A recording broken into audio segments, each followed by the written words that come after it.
Hello, everyone, and welcome to the Nitty Gritty to Balance podcast. I'm your host, Abigail, and joining us each episode is my mom, Staci, a holistic health coach and intuitive. Each week, we discuss topics through the lens of her work and subspecialties to bring to light the balance in the everyday. So with that, let's bring in the brains behind the balance and get this episode started. Okay, well, hello everyone. Welcome to this fun and exciting episode. I mean, every episode is fun and exciting. Yes. And I feel like we start that, at least I start that every time. Because it's just a fun place to be. It is. And the topics that we talk about are just exciting to talk about. But I would say today's a little more special. It's a story that I hold very near and dear to my heart. The story of the birth of my daughter. And it's a story that to this day kind of brings me chills to talk about, because I feel like, looking back on a journey, hindsight, you can pick out so many details that you maybe didn't notice living in it. And I feel like this story has a lot of really fun little avenues that we can go down and really talk about today. But it's kind of funny because we had this episode kind of lined out and templated in a way to tell the story, but kind of quickly realized that we were leaving out the nitty gritty. And what would a Nitty Gritty to Balance podcast be without the nitty gritty? That's right. So yeah, we're scrapping what we had originally planned. And today's going to be a little more impromptu, but we're expanding on the story. Mm-hmm. But it's all going to be true to my experience. And I think that's what today's episode needs to be about. Yeah. Yep. Truthfully, at the core, what the experience was like for me. Yeah. Yeah. Yeah. This is going to be fun. It's going to be fun to share this, what you went through, what you learned, how it all went down with everybody. Yeah. Well, I guess we can start from the top. The day that I took a pregnancy test. And for the first time ever in my life, saw 2 lines on a pregnancy test. And it certainly was a shock. It wasn't something I was expecting at this point in my life. My fiance at the time, my now husband, and I had been engaged for a few months at this point and booked our wedding venue. We were very exciting. We were in the early stages of wedding planning. Had bought my wedding dress, did all the big things, all the exciting. Just bought the wedding dress. I want to say like maybe a week before. It feels like it was a week before, but I think it was a few months. Okay. I'm not sure about that. I don't think so. But it felt very like it was pretty close to. It was a little too close. Yeah. Because I bought the wedding dress before we picked our venue. And then we picked our venue, put down the deposit and all of that, and then a few weeks later found out we were having a baby. So the wedding planning got placed on the back burner, and we decided to focus on my pregnancy and growing this baby, and maybe, switching up what we had ultimately planned for in terms of wedding, house, baby. And we pretty much immediately started looking at homes to purchase, because we're like, okay, get out of the apartment life. Let's move into a home. It certainly was a big, big goal of ours within the next year or so, but with a baby on the way, we were thinking, okay, our time is now. We're buying a house now. And so that certainly was fun, buying our first home and envisioning like, okay, this is the home that we will be raising our first child in. And so it's almost like this, really trying to look into the future, like the next 5 years of our life with a little one hanging with us. What is this home going to be? And where? And that where? That was a big one. Yes. Because you guys were we were living in the city at the time, and we certainly wanted to try to find a middle ground for my family and his family. So ultimately, that was really what was tying us to finding the particular location that we did end up just finding the perfect home in. And well, you were going to move far away. And I told you that made me very sad, because you would have been probably a solid hour, maybe hour 45 from me. Yes. And yeah, I was like, Abigail, that just doesn't sit right with me. I know it's closer to your work. Closer to my work, and financially, the homes in that area really were what were attracting us. Mm-hmm.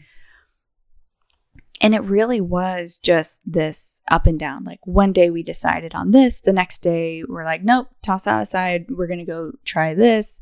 It was just so much trial and error in such a short amount of time. And because we had a baby on the way, it just put that much more pressure on us, you know? And it really was like, I maybe don't remember all of these details because it was just the most fast-paced period of my life I think I've lived through to this day.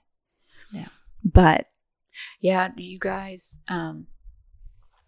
had you knew that you were going to break your lease. Mm-hmm. You knew that you wanted to move into your home. I think it was like December, January. Yes. And so this was shortly after you found out you were pregnant. Mm-hmm. You were like, okay, yep, time to buy a house. But you knew that you couldn't really, your fiance, soon husband, worked in real estate. Mm-hmm. So you knew that, okay, you can't really start looking till maybe October, because then that's when you can really start doing paperwork and moving forward. Yes. But yeah, before that, you guys were just looking at areas. Okay, once it's time, we'll look here, look here. Yeah, and that's where we had, I shared my thoughts that I would be sad that you were so far away in this area that you guys were kind of really gravitating towards. Yes. So yeah, I mean, once October came around and you guys really got serious about, okay, this is it. This is where we'll be looking. Yeah. Yeah. Well, and then we stumbled upon the community that we're living in now, and we looked at a random house probably 15 minutes away from here, and just ended up stumbling into this very neighborhood that we did buy in. And we loved, it was a new construction home. So we loved the salesperson we were working with compared to the other salesperson. It was just one experience to the next. It just started to feel right. And we walked through a few of the inventory homes, and we walked through this very one. And there was just something about it. It was the one. And it was a great location. It was so perfect. Good with kind of where you were going to work, because you could get on the major roads and get there fairly quickly. Yeah. And same with your fiance. Then you were about an hour from me and your fiance's mom. About 35 minutes. Yeah. Yeah. Not bad at all. So very, very convenient for. And still close to the city where ideally in this phase of life we need to be in. And it just checked all of the boxes very quickly. And so it was a no-brainer. This was the place. So we signed our names on a piece of paper, and we had to wait a month before we could move in. But that was perfect. It gave us time to pack and prepare. And at this point, I was 4 months pregnant, moving. And we moved in the beginning of November of 2023. And it was a lot. we were talking with our friends last night about this, moving while being pregnant, and it certainly was a lot. And around this time, I really was, my body was changing, and I was starting to have a lot of nerve pain in my back, kind of like sciatica pain. And I didn't really know what it was, but I remember just telling you, my back's really hurting. And you kind of said, okay. And you did your research, and what did you come up with for me as a remedy? So I really wanted to support you with herbs. That was my goal. And shortly after, you had told me that you were pregnant, I offered that to you. Would you like to use herbs during your pregnancy? And you were all for it. You were all for that. So I found a fantastic book. You can see the title. What is that? It's The Herbalist's Guide to Pregnancy, Childbirth, and Beyond. Yes. And we will definitely put that in the show notes because that was an absolute fantastic book. And so that was really my guide in helping you find the right herbs to support you through all 3 trimesters. But yeah, so it was St. John's wort, which is great for nerve pain, and then skullcap, which supported that as well. Yes. And I remember going out to the house, and I think we went out there and I told you about this, and you immediately passed these tinctures on to me. And you're like, here, try these. Yeah, I had it all lined up. I had already bought all of this stuff for you. And I have so much stuff that you didn't even get to use, which is fine. Hang on to it. Yes, they can always be used at a later date. But yeah, I did. I had all these tinctures and stuff ready for you. And I had little labels on them, what trimester you could use them in. And then, your dosages, how often, all of that important stuff. Yeah. And you had just kind of passed these tinctures over to me, and you're like, here, try these too. And within 20 minutes of taking them, my back felt so much better. And I was like, oh my goodness, this is a miracle. I'm taking these home with me. And yeah, if you knew me while I was pregnant, I was carrying those tinctures around with me every single day because they worked. And just the relief that it gave me from my physical pain, but also just the calm knowing that these are just herbs to support my body. Right. And I'm not taking Advil or I'm not taking Tylenol, which can be big no-nos during pregnancy. Yeah. It really was, it felt very comforting to have these natural remedies and options. Yeah. Yes. Yeah. Yes. But to fast forward a little bit, we moved into our home and we knew that we wanted to just get courthouse married before baby was here. It was something that was important to us. And we decided to get married on our anniversary. So we moved into our home on November 9th and we got married on November 11th. 90% of our things were still in boxes.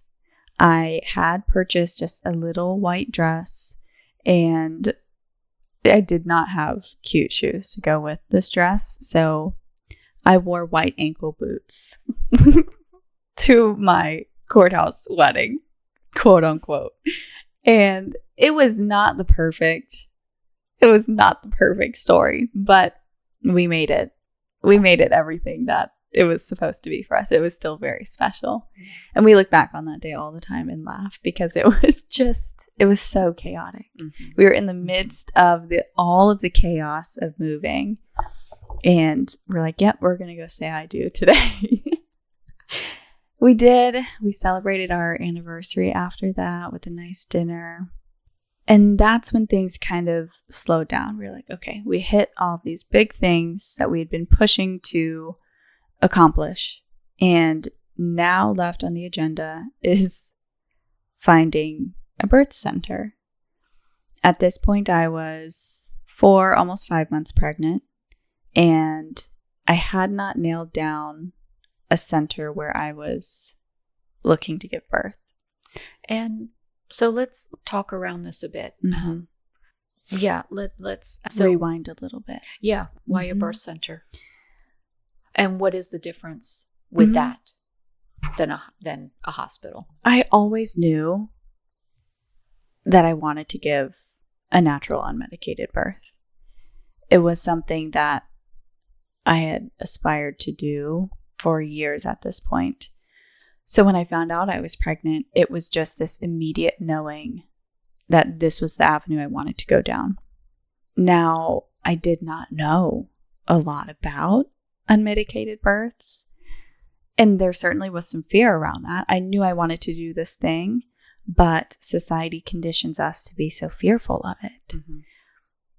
And I certainly was, even though I was very comfortable in the decision to go this route. But I certainly had to do some investigation. I had to do some research, but I just knew natural unmedicated birth, very low intervention birth was what I wanted to do. And so I started researching birthing centers, and typically a birthing center is going to be that low intervention. They do very, very minimal monitoring on the baby during pregnancy and during labor. So a lot of hospital births, you're connected to lots of monitoring systems. They're constantly monitoring baby and mom.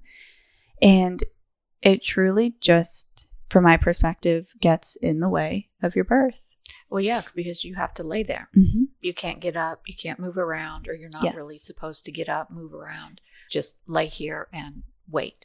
And you're typically not able to eat food. Your labor goes south and you have to be put under, or you have to go in for a C-section. So there's just so many restrictions within a hospital. And I knew that was not going to make me comfortable. That's not the avenue I wanted to go down.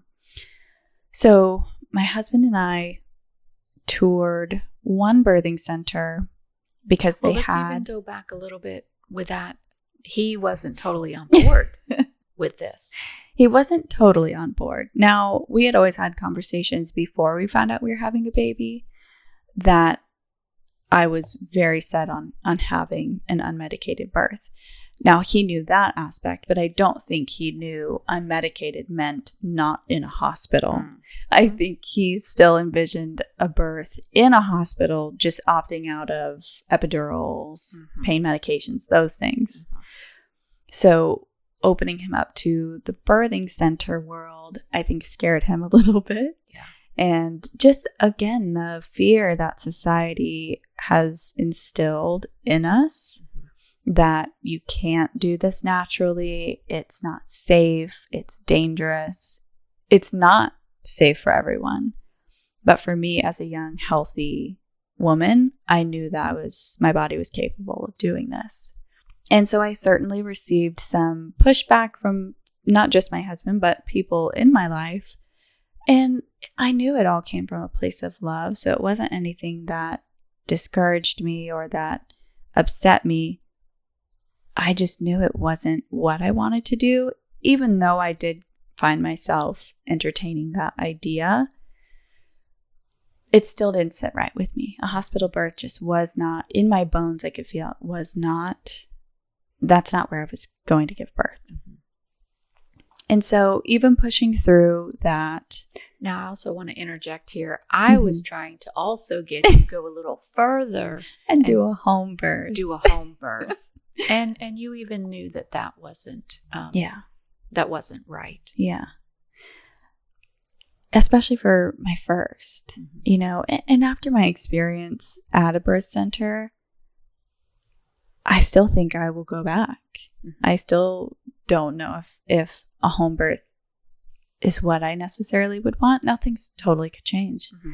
I just had such a wonderful experience that I would want to do that again, But yes, so I had, one side of the spectrum saying, no, hospital birth, it's safer, you should do that.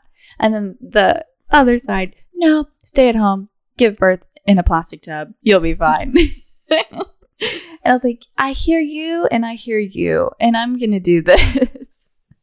And the perfect happy medium was a birthing center. Yeah. But we had gone in and toured one because we were struggling finding a place that had spots available for our due date because we had waited quite a while. Yeah. And part of that was fear for whatever reason. I was putting it off until I had to find a place. And we toured one place, and yeah, it just didn't feel right. We left there, and my husband immediately, I could tell he was not feeling it. And then the conversation of having a hospital birth came up again. And I told him, I'm not interested in doing that. We will find a birth center that we both like. And we did. The next one we went and toured, we both just felt so peaceful, so taken care of, so comfortable. And so we toured the birth center, and they offered prenatal care as well. Now, that was another aspect. I had not seen any doctors up until this point in my pregnancy. Being 5 months pregnant, I had one ultrasound, and it was just an elective ultrasound at an ultrasound spa, essentially, like a pregnancy spa. So I had a confirmation ultrasound, but we hadn't done any gender testing or any ultrasounds to check on baby's health or anything at this point. And so they offered that prenatal care, and that was something that was very attractive to us, of course. And some postnatal care. They had essentially like this membership, and they offered birthing classes prior to your birth. They offered lots and lots of support, lots of resources. And for those giving birth in a hospital, you don't receive that. No. You don't receive education even on your body and the changes you're going through. And it's all just very hush hush, I feel like, in the hospital setting. Almost like cultivating this don't trust your body, trust your doctor mind frame. And that wasn't something that was interesting to me. But this birth center truly was the place. We both knew immediately when we left. We were like, this is the place. And we moved forward with them. We started, kind of catching up on the prenatal care that I hadn't gotten the past 5 months. And they were just so wonderful, so supportive. Every meeting was, how are you? How's baby? Just really hearing you. That was one thing that was very big for them, was scheduling a comfortable amount of time to sit and talk with the new parents and educating us. I mean, they really did. And they would let us know, next appointment, we're going over this. Next appointment, we'll be going over this. And just kind of preparing us and really kind of holding our hands and walking us through this experience in life that we've never done before. Right. And it just brought so much peace. And they were available 24/7, right? They were. If you had a phone call or if you had an issue in the middle of the night, you had somebody you could reach out, and you knew all of them. You were exposed to all of the midwives. Yes. So whoever answered the phone, you already had a relationship with. You knew who you were talking to. Yes. And they were always available, day or night. They were. And again, another comforting aspect. They were always there to offer support. Which you did, right? If I recall correctly, you did. A few times. Yeah. Yes. Call and. Yes. A few times. Yeah. And it was just wonderful to know that there are professionals there that are offering your help 24/7. It was just really, really wonderful. But I'm thinking about it, and I don't want to forget, so we'll go ahead and talk about it here. I think it's appropriate. Talking about the difference of a doula and a midwife, because we together, me and you, had talked about the possibility of, and this was before you went looking for a birthing center. Mm-hmm. Do we look into getting you a doula? Right. Do we just do the midwife? Mm-hmm. And then, so yeah. Do you want to expand on Yeah. that? So at the birthing center, they employ midwives. And midwives are like doulas in supporting birth, but they have more of a medical background. So they kind of have both sides of that, you know, for medical reasons and situations, but they certainly lean on the more natural side of birth. So I think a lot of the midwives at the birthing center that you went to, Mm-hmm. and I know a lot of the birthing centers that I looked up online, Mm-hmm. a lot of the midwives are ends. Yes. They maybe no longer work in the hospital Mm-hmm. setting. They work at the birthing center. Yes. For maybe independent Mm-hmm.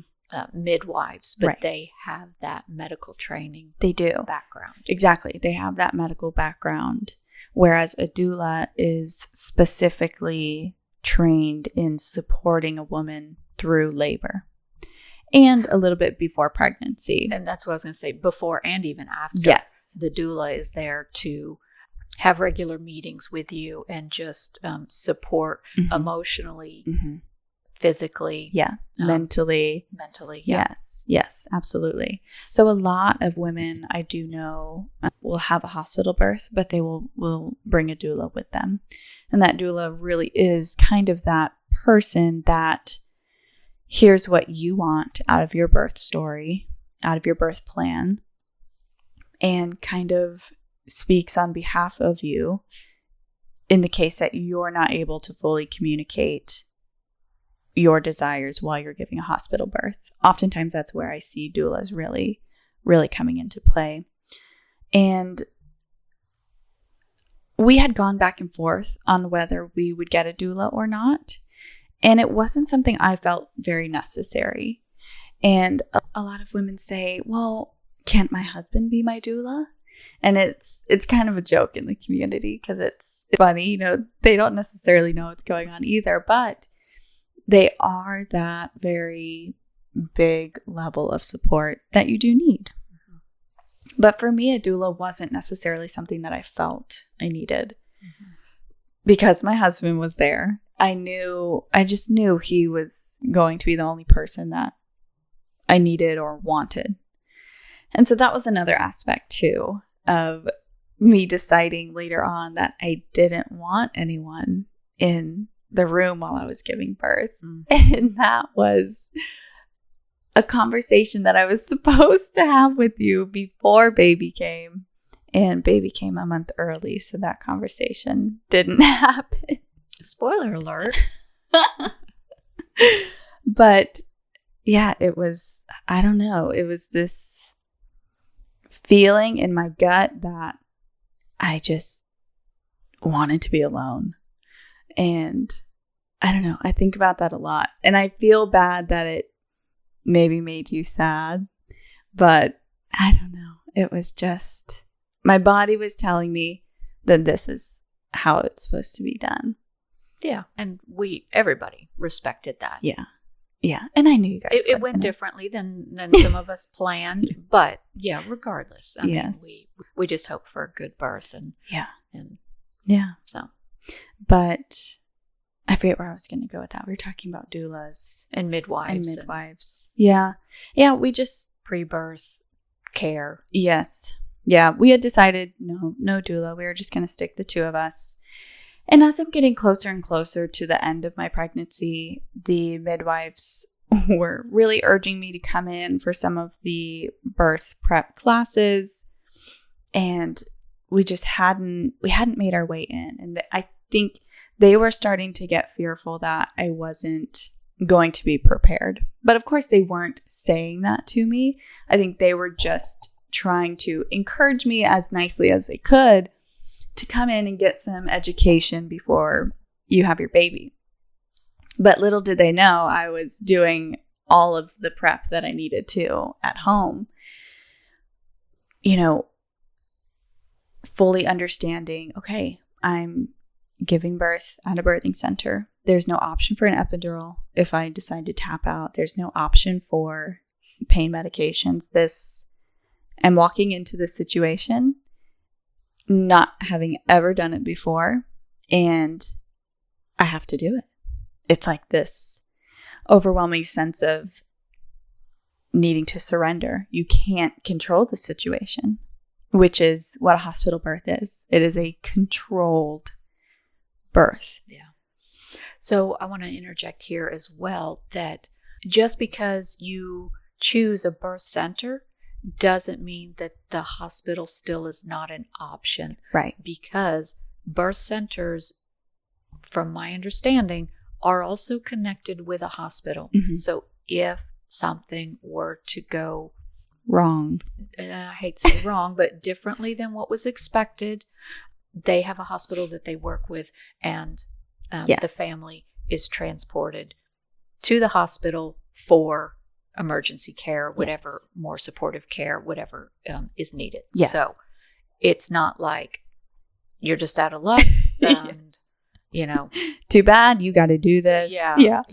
There are precautions in place. Yes. And we knew this. Mm-hmm. So it was very comforting knowing that, that if something were to be a little bit different, that you would still be 100% taken care of. Absolutely. Absolutely.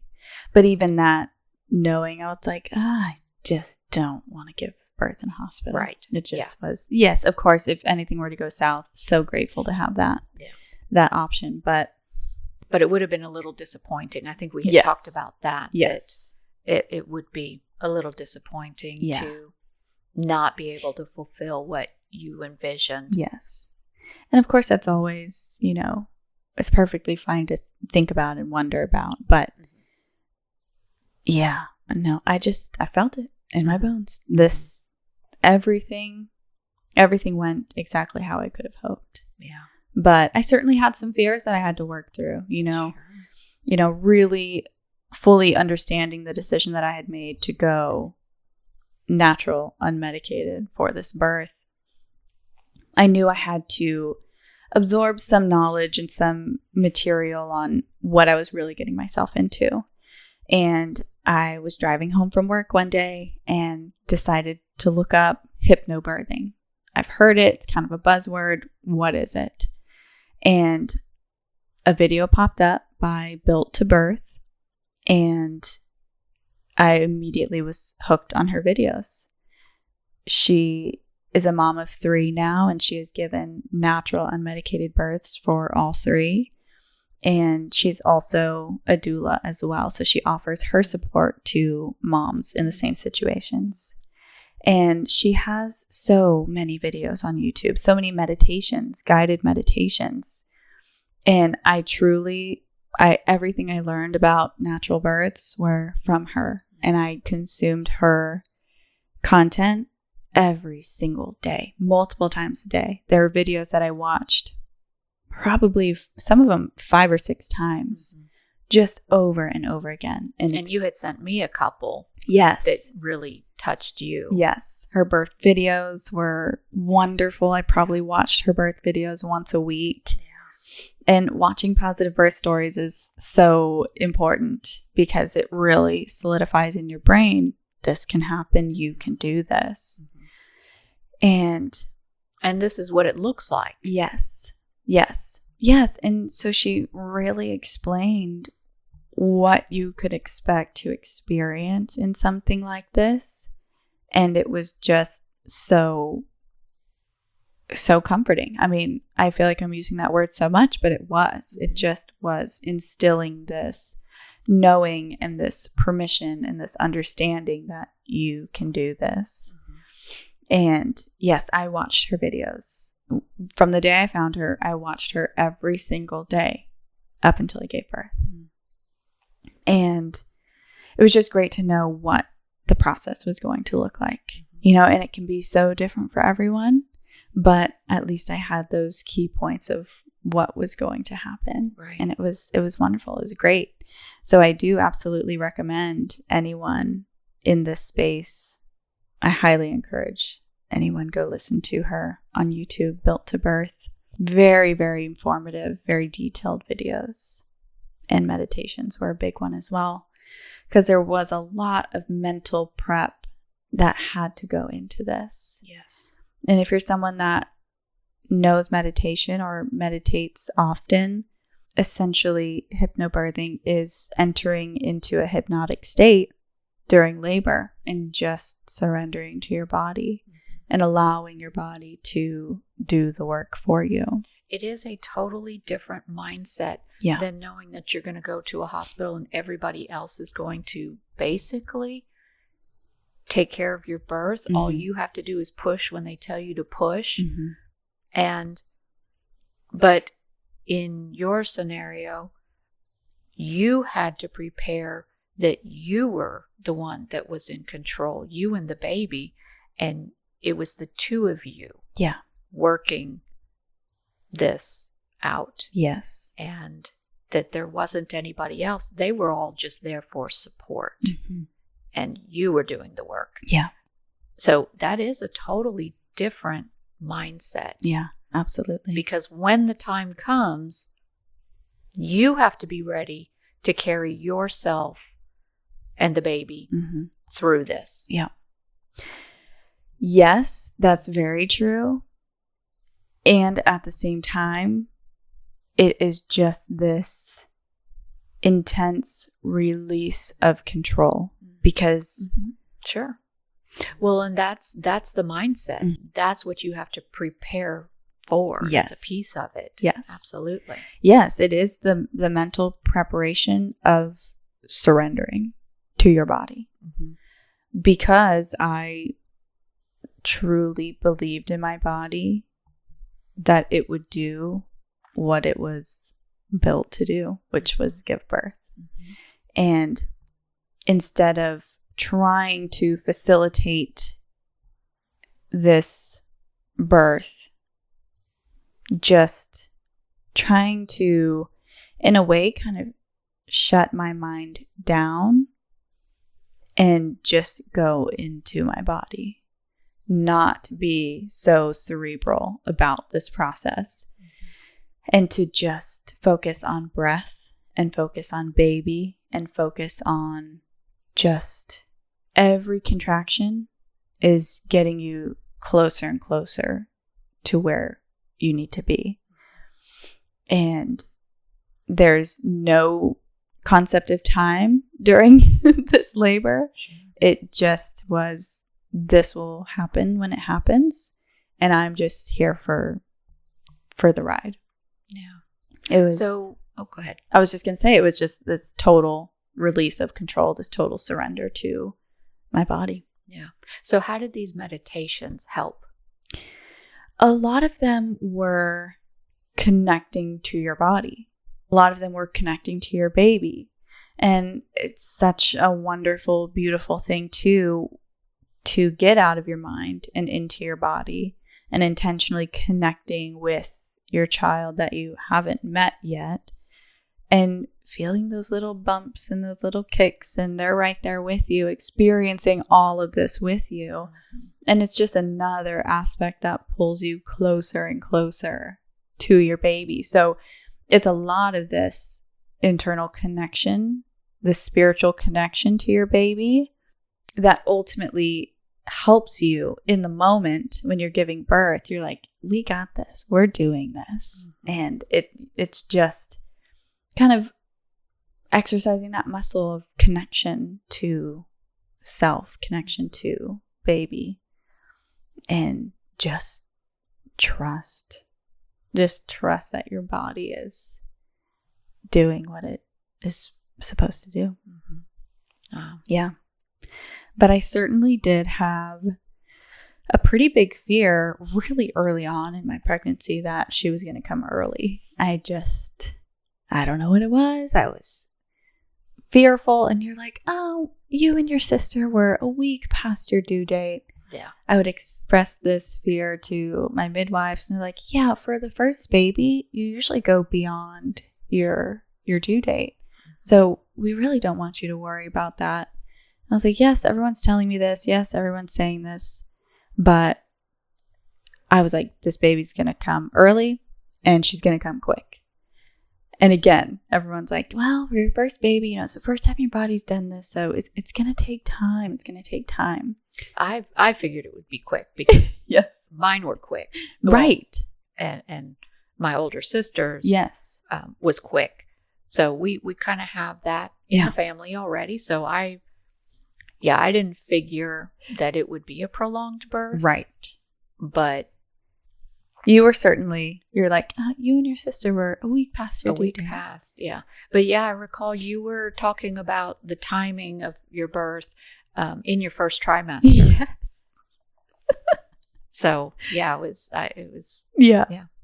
It was very early on. Mm-hmm. I had this feeling that she was going to come early, but that really pulls me into this fun aspect that I want to share to so many people, but it is such an interesting story that sometimes I have to pick and choose who I tell this story to. But I had come to you one day and asked you if you could connect with her and talk to her and just see if she'll let you know when she's planning on showing up. Mm-hmm. And so you did. Mm-hmm. And I'd love for you to share that story. So, yeah, I wrote it down and I had to dig for my notes. I connected with little baby on February 8th of 2024. And that was pretty much your big question was, when is she going to be born? Just chat with her, see what she says. But if you can, ask her this very specific question for me. Yeah. Let me know what she tells you. Yeah. And so anytime I go in and I ask permission and I connect with an energy, I immediately see their energy come in, and she came in as just this fun, happy. I was just kind of giggling to myself and smile on my face. She just brought happiness. She was this happy little presence. Yeah. And I had also wrote, head is down. So she was, at that time that I connected in beginning of February, her head was already down. Yes. Now, what was her original due date? Original due date was April 13th, I think. Okay, I was thinking 18th. Oh, yes. Yes, you are right. April 18th. Yeah. Mm-hmm. So, yeah, her original due date was April 18th. Mm-hmm. And so here we are, beginning of February, mm-hmm. and she's already in position. Yes.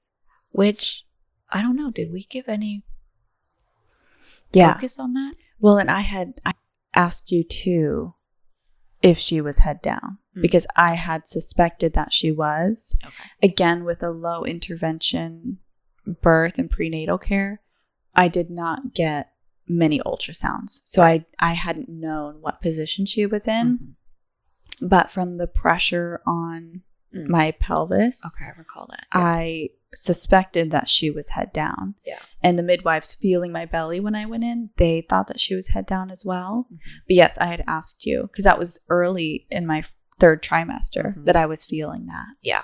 And so that was another question I had for you. Yeah. What position she was in. Yeah. And she came to you head down. Yeah. Yeah. Yeah. I saw her in head down. And then just some other things came through that she loved your laugh. I have written she loves mommy's laugh, yes. that she wanted you to laugh more because she loved that. And that she was going to be a happy baby. She absolutely oh my goodness. is. Yes. And then just I was shown her gut mm-hmm. and her gut lining. Mm-hmm. And so it was to pay attention to her gut health mm-hmm. that came through. And she had also shown me she was wiggling her fingers and her toes.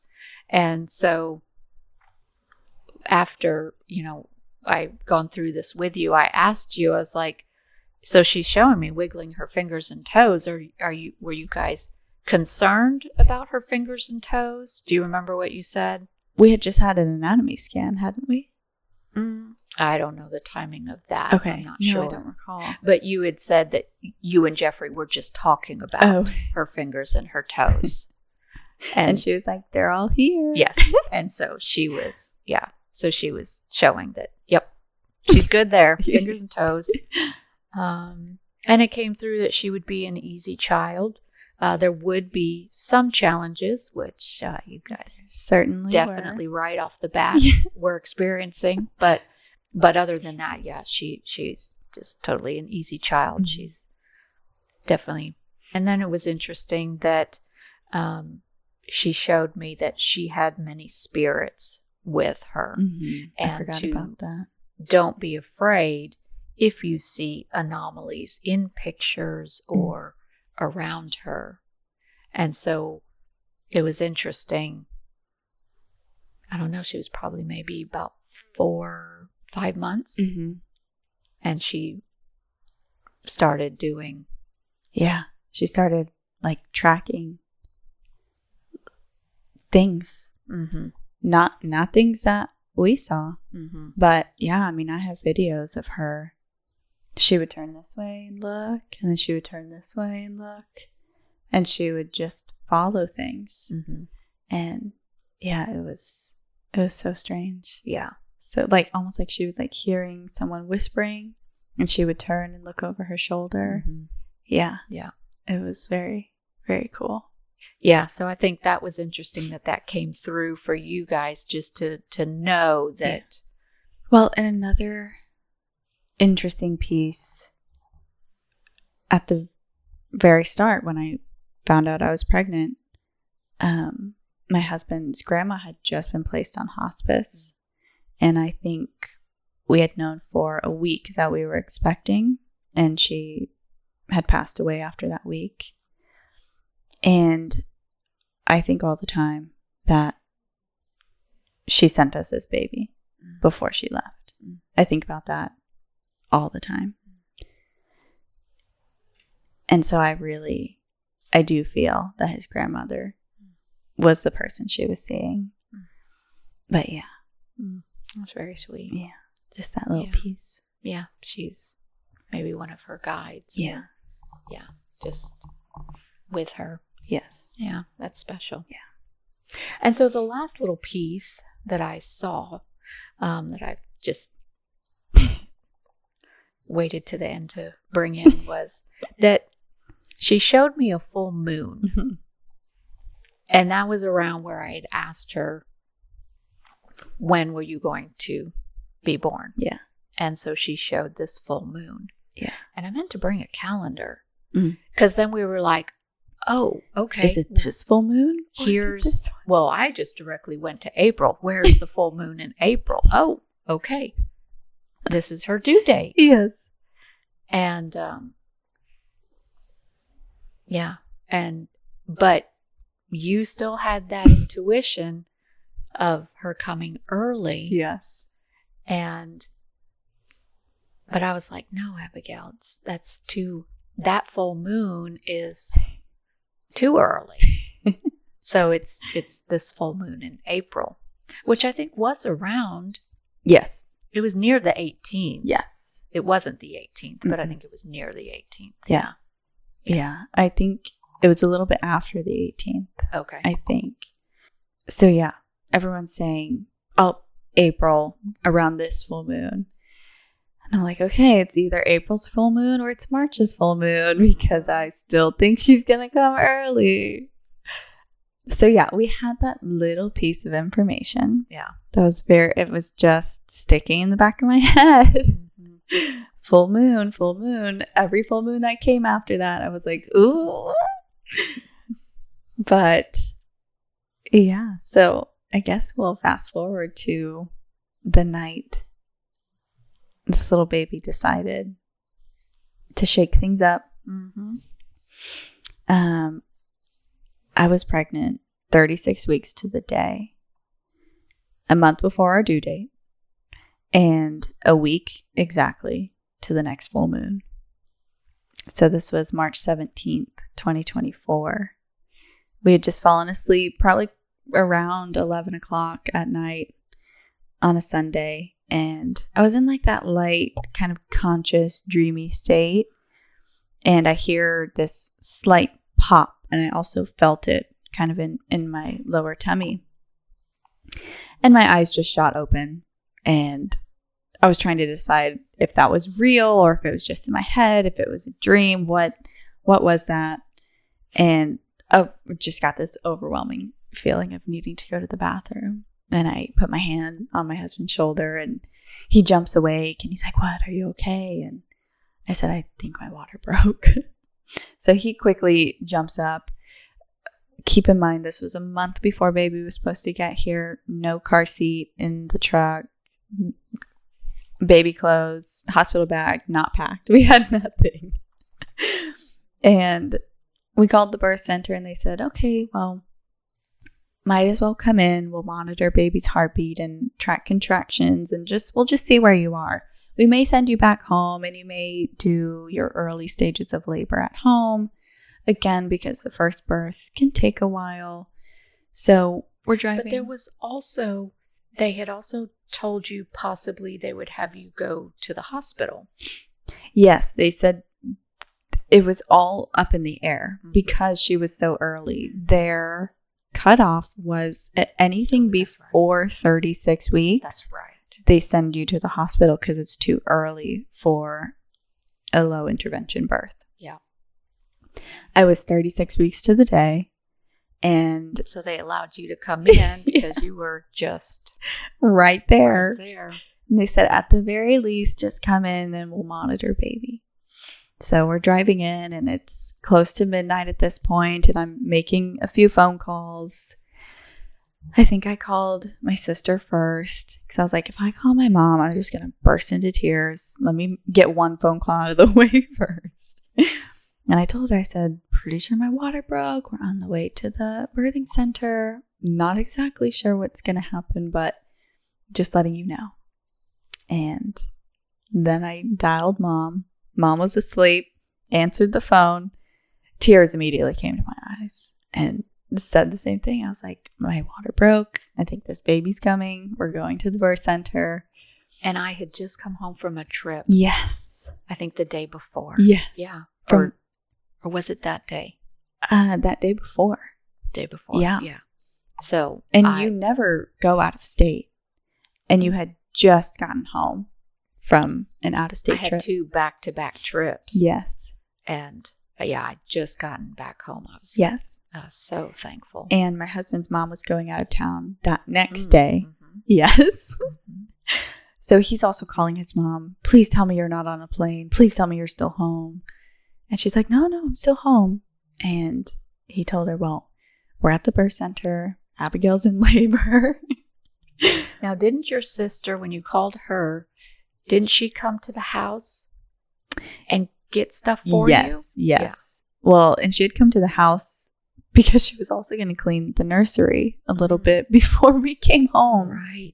That's right. And at least have that a little bit cleaned because it was just a clothes mountain in there. Yeah. You had just had your baby shower. Yes. And so it was just a mountain of stuff. Yes. You hadn't had a chance to go through your nesting phase. No.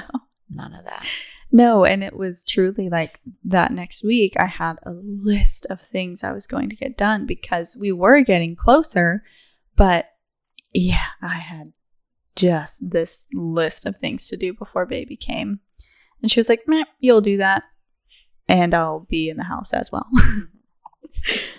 But yeah, by the time we were even getting into the truck to drive to the birth center, I was already having light contractions. And the whole time driving, they were just getting a little bit more intense each time. And it was like this weirdly silent drive. No one was on the road because it was midnight. And how long of a drive was it? How far was the birthing center? Yeah, it was about 45 minutes. Mm-hmm. Now, that was a fear too. Like, when this baby decides to come, is there going to be rush hour traffic? It was kind of far away from home, but it was the most peaceful drive that we could have asked for. And yeah, it was just this. We were both, of course, in like this, what's going to happen? We're shocked, we're excited, we're scared, all of the emotions. Mm-hmm. But at the same time, we were like, when we come home, we're going to come home with a baby. Mm-hmm. That's crazy. Mm-hmm. And so we had gotten to the birth center, and at that point, my contractions were ramping up quite a bit. And they had strapped me to a belly monitor. So they were monitoring her heartbeat and also my contractions, and just how quickly my contractions really started to kick in. Mm-hmm. My body was kind of like, okay, we're here. We can do this now. So about what time did you get to the birth center? Closer to 1 a.m. Mm-hmm. It was about, because we really left the house at about 12. Mm-hmm. So it was like 12:45 that we got there. Mm-hmm. And I had been monitored for about 20 minutes, and they were very certain. They were like, well, you're in active labor at this point, so we're going to transition you to a birthing room. But I forgot about this. It was so interesting. I had an appointment at the birth center for a prenatal checkup that day, or that morning on that Monday. And I was supposed to receive a test. Oh, right. It was some bacterial test. Yeah. And if I tested positive for this bacteria, I was going to have to be placed on a cycle of antibiotics before baby came and all of these things. Well, I never got that test done. And so our midwife comes to us and says, we were supposed to do this test today. We don't have the results. Would you like to take a course of antibiotics anyway, just to be safe? And the antibiotic they typically prescribe for this is penicillin. Mm-hmm. And I had an allergic reaction to penicillin at a very young age. Mm-hmm. So it's always been a medication that I've marked as an allergy for my entire life. She said, the medication we typically prescribe for this is penicillin, but I see in your chart that you're allergic to penicillin. Mm-hmm. She said, so there's another antibiotic that we can offer you, but it may not do the job. And I'm in active labor at this point, having to decide if I'm going to take this antibiotic or not take this antibiotic. And I just ended up saying, no, I'm not doing it. But I think you had also mentioned to me that you had also remembered that I had. Yes. Yeah. I had also remembered that in your reading with Peri that she may have some gut issues, and antibiotics are notorious for upsetting the gut bacteria, of course. And so that was really, that was a big piece in my mind, that I feel like I need to say no to this to protect her gut. And so I said no. We declined the antibiotics, and we got transitioned into the birthing room. And it was just immediately and instinctually, I just got on the bed on all fours and just started breath work. I was immediately sending myself into that hypnotic state, connecting to my body, connecting to my baby, and beginning that stage of surrender. So you immediately started to apply what you had learned. Yes. From that YouTube. Built to Birth. Yes. That helped you know exactly what you needed to do. Mm-hmm.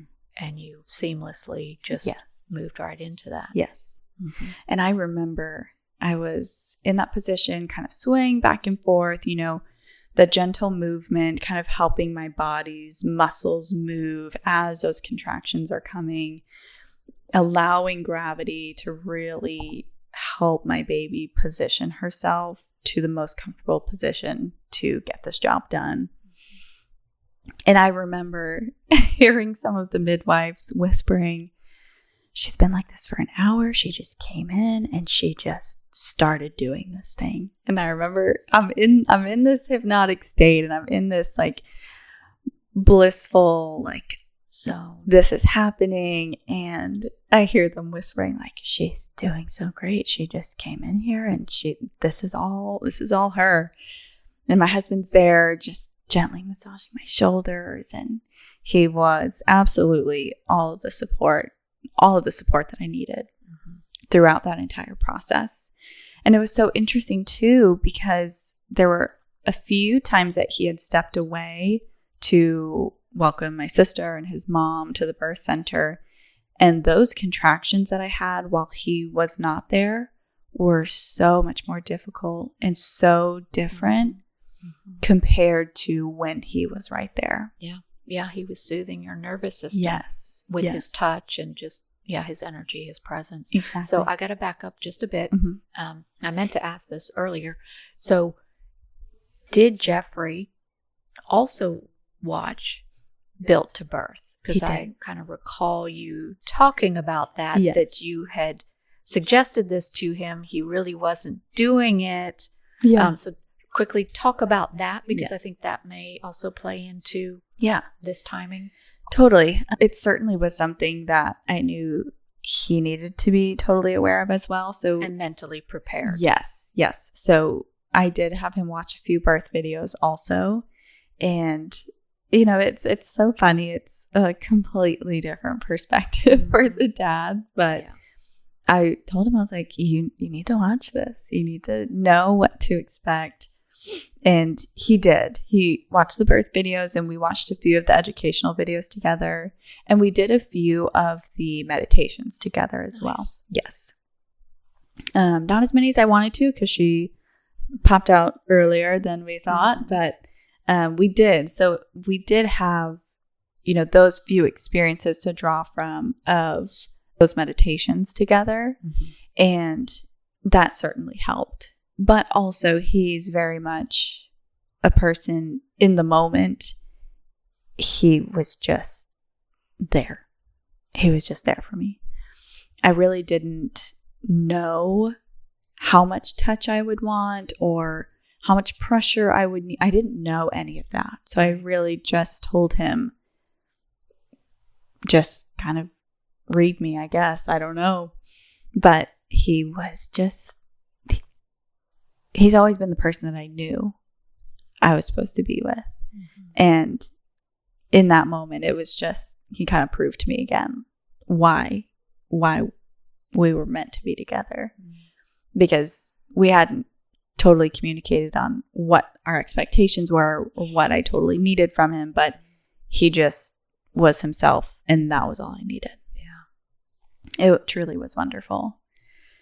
But after, I think, maybe an hour and a half, maybe close to 2 hours of laboring on the bed, I decided to get into the tub. And my midwife made me do a few contractions on the toilet first, because when you sit on the toilet, it completely relaxes your pelvic floor. So those contractions really let baby move quite a bit. Okay. And I remember doing 3 contractions on the toilet, and they were so intense. I was like, I need to get in the tub now. But I did them. I did the 3, and I was like, that's enough for me.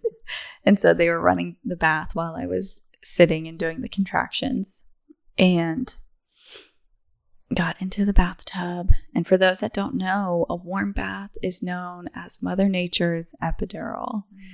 Just the warmth, of course, is so comforting. The water really takes the weight and the pressure off of your body. And it's just your internal movements at that point. It's so comfortable. And so I had gotten into the tub, which is where I carried out the rest of my labor. And it was... What position were you in the tub? Same, like hands and knees position. Oh, okay. Yes. Okay. And in the tub, I was able to sit a little more upright than on the bed. I was pretty parallel to the bed. But the tub, I was able to sit upright a little more. So gravity certainly was helping me and helping baby move through the birth canal as I was having those contractions. And then where was Jeffrey at this point? He was sitting next to me. Outside of the tub. And again, just had his hands on my shoulders, just gently massaging periodically, just letting me know that he was right there. Mm-hmm. And yeah, it was so wonderful. But again, I was just in this hypnotic state. I really was not aware of who was in the room, what was going on.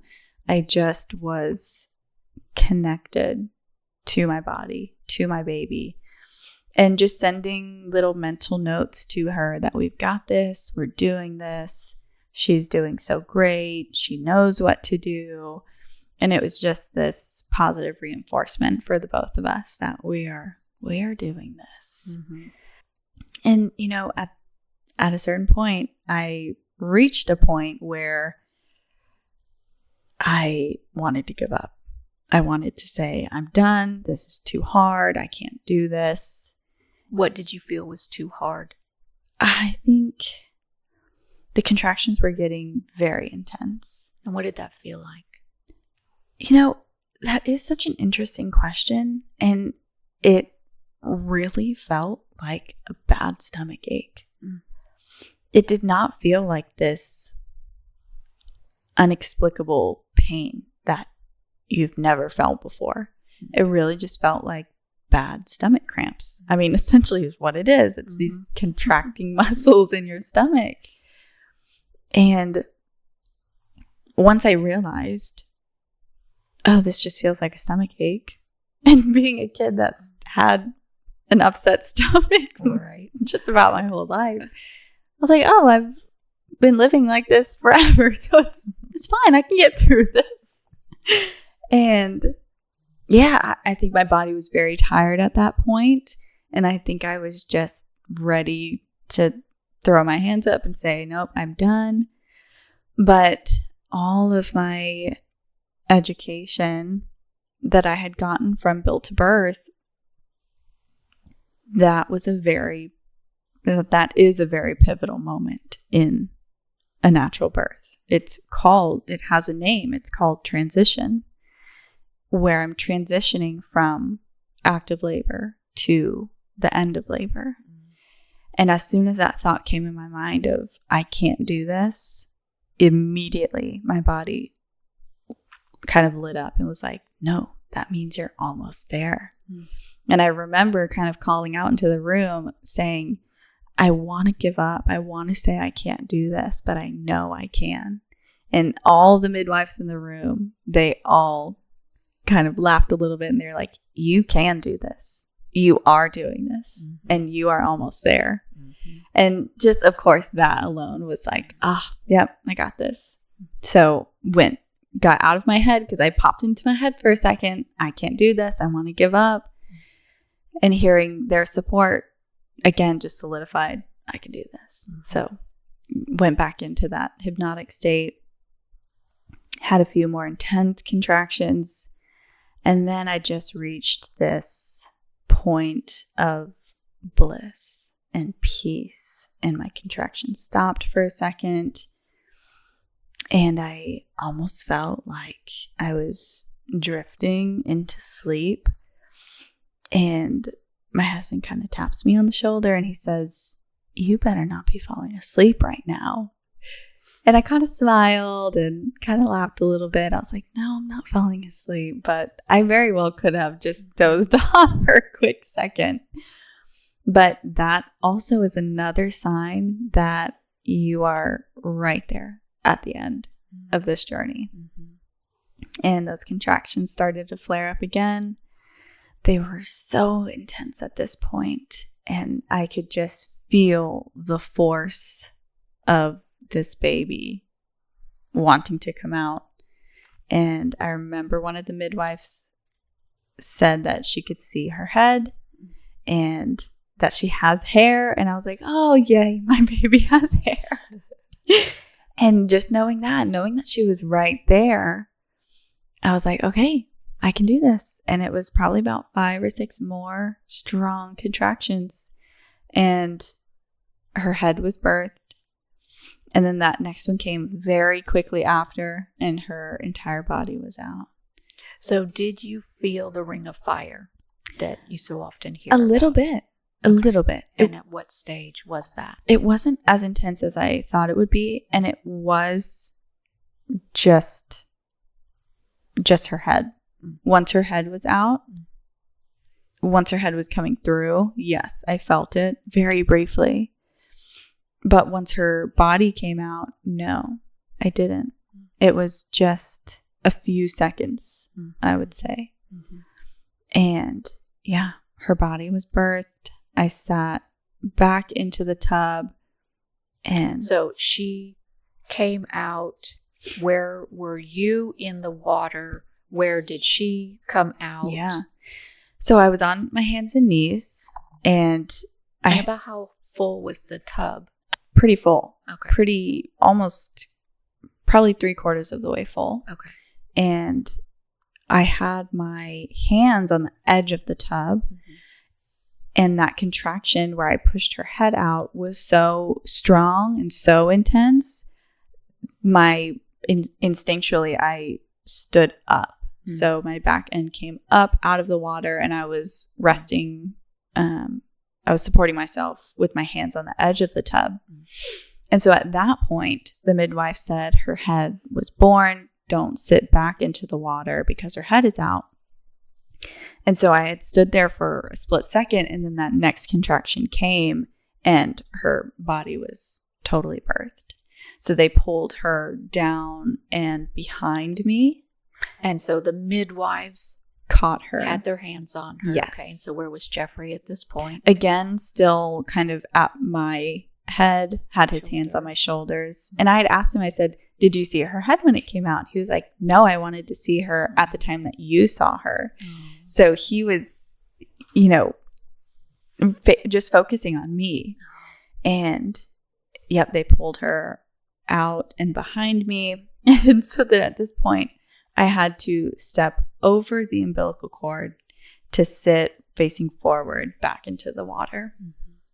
And I sit in the water, and as I'm sitting down, I hear this little cry. And it totally caught me off guard. And I was like, that's the sound of my baby? That's crazy. After all this time to hear the actual sound of her. Yeah. And kind of snapped out of this hypnotic state that I was just in to, oh my goodness, there's a baby here now. And hearing that little cry and her placed immediately on my chest.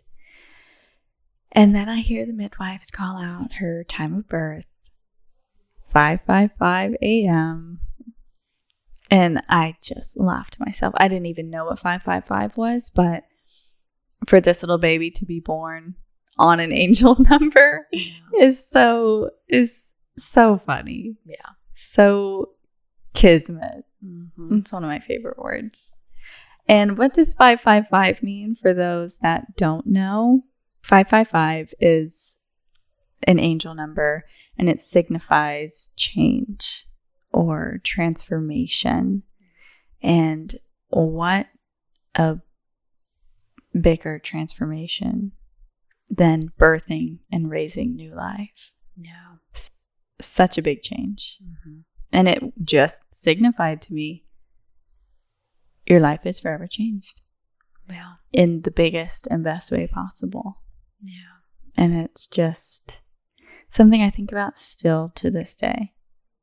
How she was born with the message, which is incredible. Right. So incredible. Yeah. So her birthday was March 18th. Yeah. 2024. Yeah. So exactly a month early from her original due date. Yes. And a week to the day early from the full moon. Yeah. Yeah. I think that is just so, you can't make that up. Yeah. Yeah. It all just, puzzle pieces just fit into each other. Yeah. Yeah. And so, okay, so she's up on your chest, and it was something that you wanted her connected to her umbilical for, and the placenta for as long as possible. So how did all of that go? Yeah. Let's finish this. So baby was born and on my chest, and we did delayed cord clamping is traditionally what it's called, like in the hospital setting. And that ultimately is so baby can uptake as much of the blood as possible from the placenta. So the umbilical cord is still connected to baby and our placenta and is still pumping blood into her. And it was really crazy because our midwives would have us touch the umbilical cord and we could feel the blood pulsing through. Also, it was interesting, and I don't necessarily know what this means. Our umbilical cord was very large, very large. They were kind of shocked at how large it was. But she was connected for 30 minutes, and the umbilical cord had stopped pulsating, so she had gotten as much blood as she needed. And at that point, they clamped the umbilical cord. I birthed the placenta. Now, that truly was something that I knew you had to do, but that's not something I did research on. I didn't prepare myself for that. That was very interesting, but very much easier than birthing the baby. But birthed the placenta. And you were still in the tub. Still in the tub at this point, yes. And once the placenta was out, then I got out of the tub. Yes. Yeah. And did Jeffrey get to cut the cord? He didn't. He didn't want to. He didn't want to. No. Okay. No, they cut the cord. And wait, did he cut the cord? Actually, I think he did. Okay. I'm going to have to ask him. I was in baby bliss at this point. Right. I didn't completely remember. But yeah, then they transitioned us out of the tub into the bed. Started breastfeeding for the first time. She latched very, very quickly. Nice. I was very shocked and very happy that she did. And the interesting thing about a birth center is they send you home. So we went home with a 4-hour-old baby, a preemie baby. Right. Now, of course, they had done diagnostics on her and listened to her lungs, and everything was great. But she looked just fantastic, other than she was small. So small. How much did she weigh? She weighed 5 pounds, 4 ounces. Yeah. So she was tiny. Yes. But she looked fantastic. Her color was great. Yes. And that's what they kept saying. Her color looks fantastic. Her lungs sound great. We were very, very lucky. So I think we came in probably about an hour after you gave birth. So yeah, we had to wait a little longer before we could come in and meet her. Yeah. And you had heard all of it from the outside of the door too. I was standing outside the door. Yes. So I was listening to probably the last, I'd say maybe hour of your labor process, and I heard her kind of hit the water. Yeah, I could hear that. I heard the final push. Yeah, and your sister and I were standing out there. We were having our own little celebration when we heard all of that. And then you heard the happy birthday, time of birth, because they all kind of cheered a little bit. They're like, happy birthday, baby. It was so sweet. Yeah. Yes. And so then we went back out to the waiting room and told the others that it's done. Baby's born. Yeah. So then we sat there and waited and waited before we could go in and see you guys. Yeah. Yeah, and we weren't there for very long. No. We saw everybody. Everybody was good. Hugs and kisses. Visited just a little bit. Yeah. The nurses really wanted you to eat.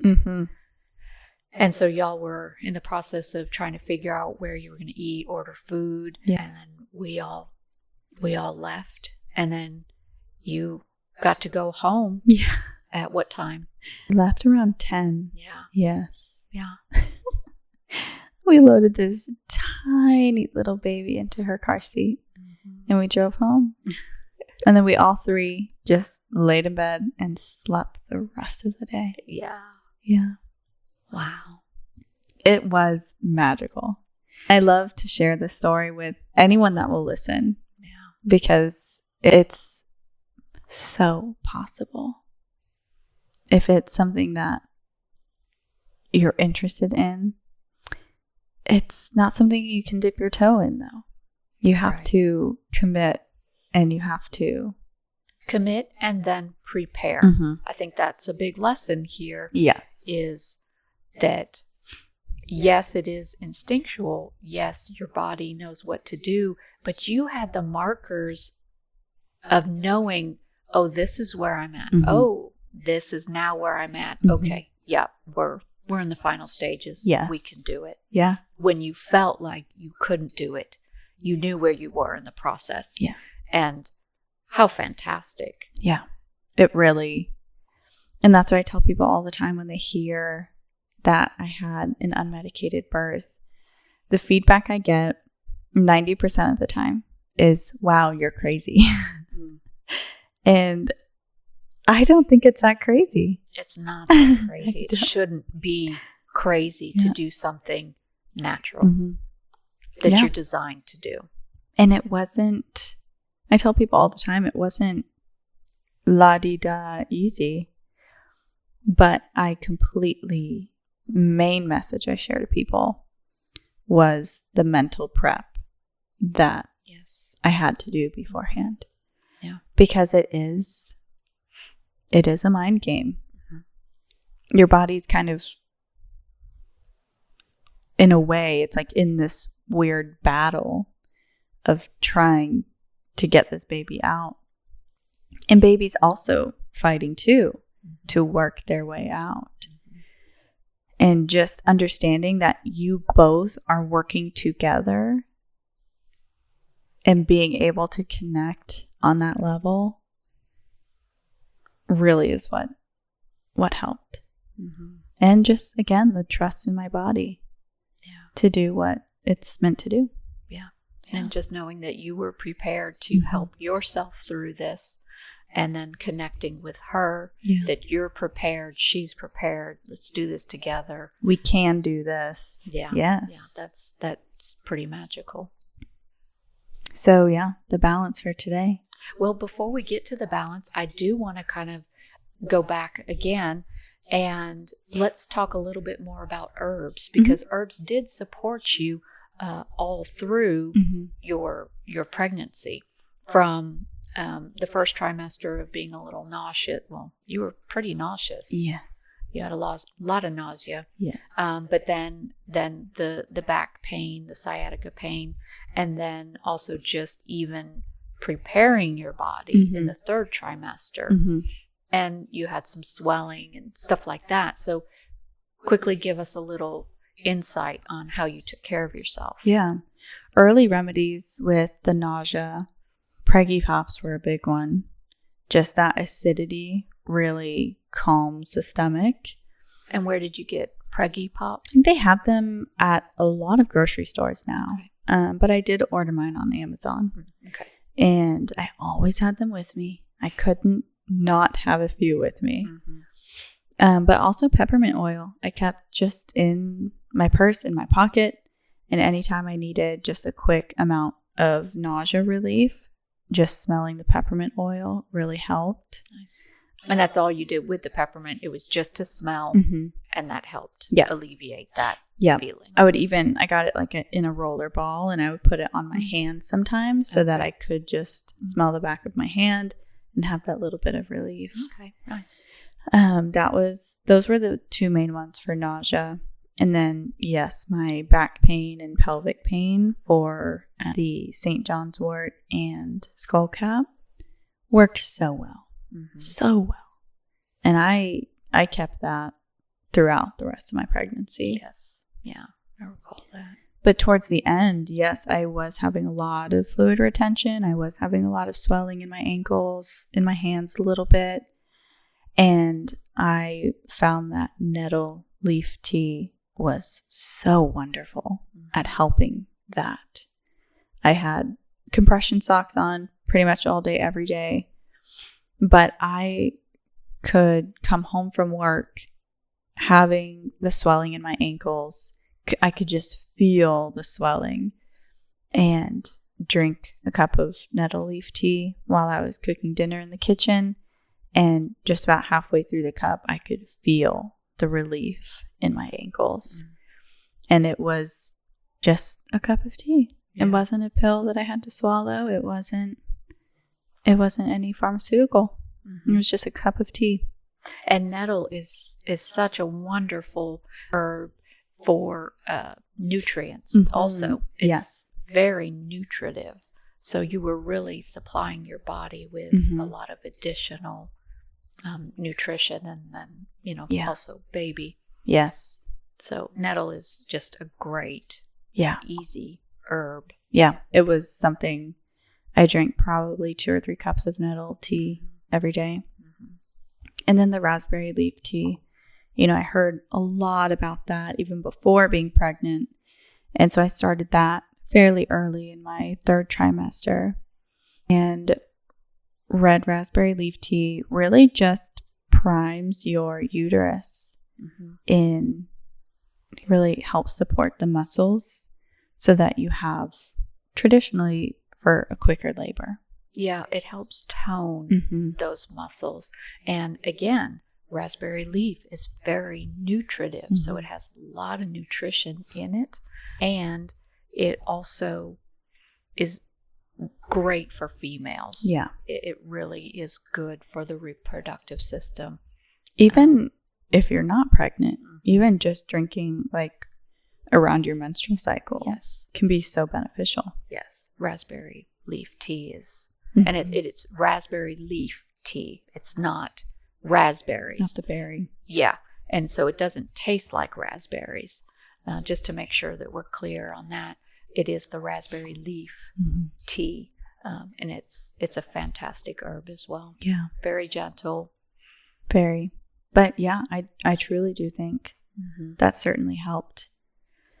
And how much of that were you drinking? That was typically 1, maybe 2 cups of that. Now I would mix the 2. Right. So I would make nettle and raspberry leaf tea. Did you ever make a large portion of it and keep it in the fridge and just have it on hand? Yes. Yes, because I did prefer it iced too. I could drink it easier or quicker. And so I would keep a pitcher made in the fridge and just pour glasses throughout the day. Yeah. And then also dates were a big recommendation for labor prep. I think it's because of the hyaluronic acid that you get from dates. They help really lubricate your insides. Okay. But, dates are they're very sweet, and I really wasn't liking sweets so I had to kind of come up with a savory, sweet date recipe. And what I landed on, now maybe this is just weird because I was pregnant at the time, but it was dates, green olives, cream cheese, and a little bit of red pepper. So a little bit of spice. Yeah. They were so good. So how did you make that? I mean, did you make it as a one little bite? Yes. Size? Okay, so how did you do that? What's your little recipe there? I would kind of just lay everything out on the plate. Okay. And just kind of take a little scoop of everything together into one bite. Okay. Yes. So you'd cut the green olive. Yes. Okay. Okay. Yeah. But it was so good. It was so good. It was like sweet, savory, and salty. A little bit of spice. It was everything all in one bite. Yeah. And that is really the only way I would eat dates. I tried it with the chocolate and the peanut butter, and it just wasn't it. Yeah. It was olives, cream cheese, red pepper, and dates. Interesting. Yep. It was very, very good. Have you tried it since? I haven't. But a picture of it came up on my memories the other day, and I remember, thinking about it, I can taste it. I remember it being so good. Now, I did eat a lot towards the end of my pregnancy because I worked all the way up, literally till the day I gave birth. So lunches that I would bring to work were salad with canned salmon and a balsamic vinegar on top. Mm-hmm. Ooh, it just hit the spot every time. And then after I had her, I had some of the salmon still sitting in the pantry. I had some salad. I was like, oh, let me make my salad. Mm-hmm. It did not taste like it used to. Let's just say it did not hit the spot. No. I took 2 bites and I was like, I can't do this. It's not good. So maybe funny. I wouldn't like the dates, Yeah. but That's fine. You should go back and try that to see. it was pretty funny. It was pretty funny. Yes. Yeah. Any other last thoughts? Anything else that we may have missed? I think we pretty much covered I think we did. your story. Yeah. And her name? Her name is Peri. And I just think it fits her perfect. It does. She's a little Peri. And We had a list of names, of course, but Peri was a name that we loved before we even knew it was a girl. And once we found out it was a girl, it just kind of solidified. Yep, this is her name. Mm-hmm. And we tried other names. We're like, maybe this one, but no, it had to be Peri. Yeah. Yeah. And she's our little sweet pea. Yeah, she is. She's just a great little baby. She is. Yeah. She's a little ray of sunshine. So, our balance. Our balance. Personally, for me, our balance is trusting in our bodies and just believing that our bodies are here for a purpose. Well, and even that trusting your body, you trusted that you knew that you didn't want a hospital birth, even though people were really suggesting that for you. Mm-hmm. You knew you didn't want a home birth, Mm-hmm. even though some people were suggesting that for you, and where you knew you needed to have this baby. Yes. And you trusted that you could handle that. Mm-hmm. So that's huge. Yeah. And also listening, you knew she was going to come early. That never left you. And even though you weren't prepared, I would think maybe somebody that knew so strongly that it was going to come early would be prepared. That really isn't your character. It's not. But yeah, you knew that. Yes. And trusting in that. Mm-hmm. Yes, and there was no logical reason to feel that she was going to come early other than trusting my intuition. Yeah. Yeah. It was just this knowing. Mm-hmm. Even when I saw that the pregnancy test was positive, 2 things popped into my head. It's going to be a girl and she's going to be early. Mm. Wow. Can't tell you why. Right. Yeah. But yeah, just the true trust. Mm-hmm. Yeah. And it doesn't matter what is being said around you. We have to tune in and trust ourselves. Yeah. And it really was that ultimate strengthening of trusting my inner intuition also. Because I did kind of throw my hands up and say, I trust you. Surrendering to my body and to this process. I knew my body would take care of me, and I knew that it would do what it was meant to do. I knew that it wouldn't fail me.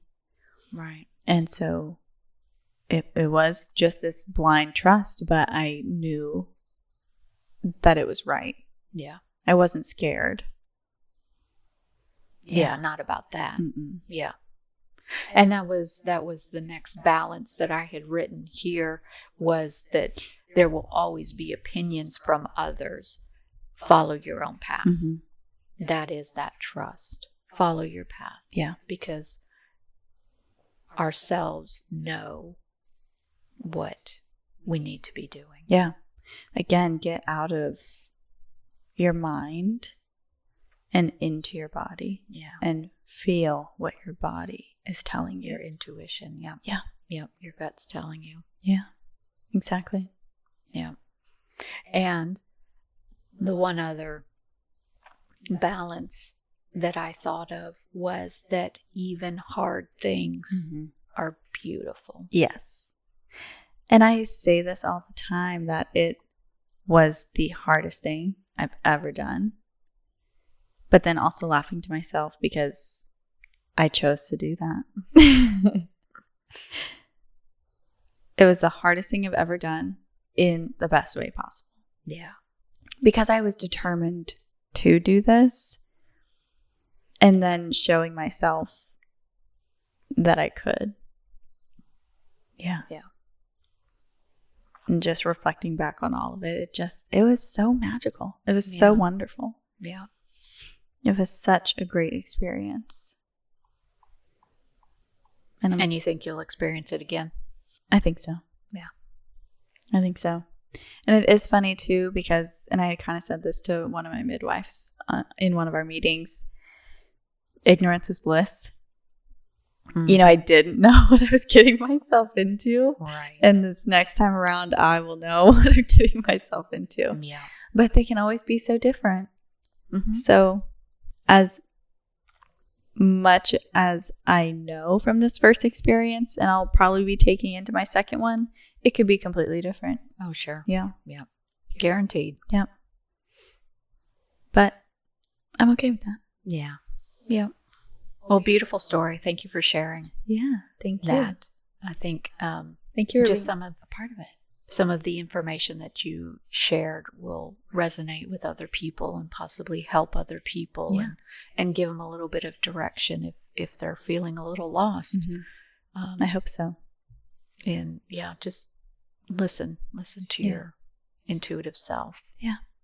We're wiser than the world wants us to know. I agree. Yeah. Should we turn over our card? It's time. I think it's Let's time. do it. So this is from the Key Elements Oracle. Magic Wand. Manifest. You have the power to turn ordinary into extraordinary. Bring into focus what you want. Then the universe reflects that same vibration. Now let divine timing do the rest.